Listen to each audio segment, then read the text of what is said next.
Guys আসসালামু আলাইকুম, কেমন আছেন সবাই? তো আশা করি সবাই ভালো আছেন। তো নতুন একটা অ্যাপ নিয়ে আসছি। তো কত পার্সেন্ট ওয়ার্ক করে এটা আপনারা নিজের চোখেই দেখেন। এটা আমি বলবো না যে 100% ওয়ার্ক করে, এটা আপনাদের 80% 85% ওয়ার্ক করে, ঠিক আছে? তো দেখতে থাকেন। আমি টেক উইনও করবো। তো 4 গুণ কিংবা 6 গুণ তোমার খেলার চেষ্টা করবেন সবাই, বেশি লোভ ভালো না, ঠিক আছে? তো দেখেন আমি টেক উইন করে নিলাম। দেখি আরেকটা বেড 2-3 গুণ তোমার ধরি কি হয়। নেট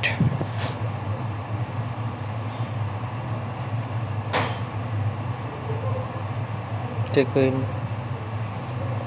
তো দেখেন নিজ দায়িত্বে সবাই খেলবেন, এটা আমি গ্রুপে দিয়ে দেবো। তো আমার নতুন একটি চ্যানেল আছে, চ্যানেলটিতে সবাই জয়েন হয়ে যাবেন। আর ওই চ্যানেলটিতে সব ফ্রি হ্যাক পাবেন। আর ইউটিউব চ্যানেলটাকে সবাই সাবস্ক্রাইব করে রাখবেন। ধন্যবাদ সবাইকে।